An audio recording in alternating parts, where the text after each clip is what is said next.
ಈಗ ಕೇಂದ್ರ ಸಚಿವ ಪ್ರಹ್ಲಾದ್ ಜೋಶಿ ಅವರು ಕೂಡ ನೇರವಾಗಿ ಸರ್ಕಾರವನ್ನ ಟಾರ್ಗೆಟ್ ಮಾಡಿದ್ದಾರೆ.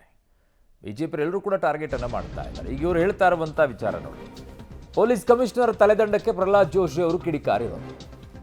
ಸಾವಿನ ಮೇಲೆ ಕಾಂಗ್ರೆಸ್ ಸರ್ಕಾರ ಸಂಭ್ರಮ ಮಾಡಿದೆ. ಸಾವಿನ ಮೇಲೆ ಸರ್ಕಾರ ತರಾತುರಿಯಲ್ಲಿ ಮೂರ್ಖತನದ ಕೆಲಸವನ್ನ ಮಾಡಿದೆ. ಸಿಎಂ ಡಿಸಿಎಂ ಅಪರಾಧವನ್ನ ಮಾಡಿದ್ದಾರೆ. ಹೈಕೋರ್ಟ್ ಚಾಟಿಯಿಂದ ತಪ್ಪಿಸಿಕೊಳ್ಳೋಕೆ ಈ ಸಸ್ಪೆಂಡ್ ಅನ್ನ ಮಾಡಿರೋದು.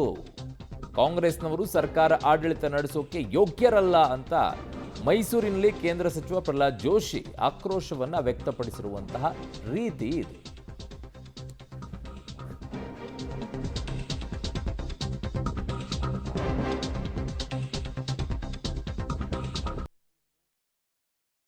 ದಿವಸ 11 ಜನ ಸತ್ತಿದ್ದಾರೆ ಅಂತ ಗೊತ್ತಾದ ನಂತರವೂ ಸಹಿತ ಮೊದಲು ನನಗೆ ಇರುವಂಥ ಖಚಿತ ಮಾಹಿತಿ ಪ್ರಕಾರ ಚಿನ್ನಸ್ವಾಮಿ ಕ್ರೀಡಾಂಗಣದ ಮುಂದುಗಡೆ 3 ಜನ ವಿಧಾನಸೌಧದ ಮುಂದೆ ಏನು ಮುಖ್ಯಮಂತ್ರಿ, ಉಪಮುಖ್ಯಮಂತ್ರಿ, ಅವ್ರ ಮಕ್ಕಳು, ಮೊಮ್ಮಕ್ಕಳು, ಮರಿಮಕ್ಕಳು, IAS ಆಫೀಸರು ಎಲ್ಲರೂ ಸೆಲ್ಫಿ ಫೋಟೋ ತೆಗೆಸ್ಕೊಳ್ತಾ ಇದ್ದರು. ಆ ಸೆಲ್ಫಿ ತೆಗೆಸ್ಕೊಳ್ಬೇಕಾದ್ರೆ ಅಲ್ಲಿ 3 ಜನ ಸತ್ತೋಗಿದ್ರು. ಅದಾದಮೇಲೂ ಇವರು ಮಾಡಿದ್ದಾರೆ. ಇದು ಅಕ್ಷಮ್ಯ ಅಪರಾಧ ಅಲ್ವಾ ನಿಮ್ಮದು ಮುಖ್ಯಮಂತ್ರಿಗಳೇ, ಉಪಮುಖ್ಯಮಂತ್ರಿಗಳೇ? ನಿಮಗೇನಾದರೂ ಒಂದು ಜನರ ಬಗ್ಗೆ ಕಳಕಳಿ, ಒಂದು ಮಾನಸಿಕ ಸ್ಥಿತಿಮಿತಿ ಇದೆಯಾ? ಕಳ್ಕೊಂಡಿದ್ದೀರಾ? ಏನು ಮಾಡ್ತಾ ಇದ್ದೀರಿ ನೀವು? ಅದಾದ ನಂತರ 11 ಜನ ಆದ ನಂತರವೂ ಸಹಿತ 5 ಗಂಟೆ ಮೇಲೂ ಕೂಡ ಅಲ್ಲಿ ಕಾರ್ಯಕ್ರಮ ನಡೆದಿದೆ. ಮತ್ತು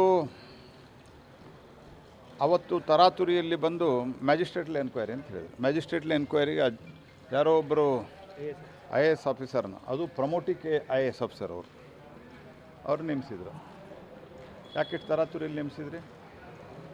ಯಾರನ್ನು ನೀವು ಸೇವ್ ಮಾಡಬೇಕಾಗಿತ್ತು? ಯಾಕೆ ಮಾಡಿದ್ರಿ?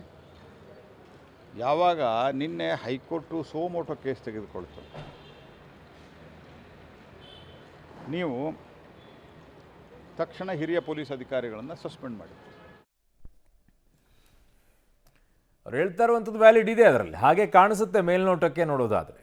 ಏನು ಅಂತಂದರೆ ಹೈಕೋರ್ಟ್ ಆ ಕಡೆಗೆ PIL ಅರ್ಜಿಯನ್ನು ಹಾಕ್ಕೊಂಡು ತನ್ನ ಪಾಡಿಗೆ ತಾನು ಈ ವಿಚಾರಣೆ ಆರಂಭ ಮಾಡಿದ ನಂತರ ಸರ್ಕಾರಕ್ಕೆ ನೋಟಿಸ್ ಕೊಟ್ಟ ನಂತರ ಸರ್ಕಾರ ಏನೋ ಮಾಡಿ ತೋರಿಸ್ಬೇಕಲ್ಲ, ಹಾಗಾಗಿ ತನ್ನ ಹೆಜ್ಜೆಯನ್ನು ಇಡೋಕ್ಕೆ ಶುರು ಮಾಡಿದೆ. ಹೈಕೋರ್ಟ್ ಏನಾದರೂ ಕೇಳಿರಲಿಲ್ಲ ಅಂದರೆ ಮಾಡ್ತಾ ಇರಲಿಲ್ವೇನೋ.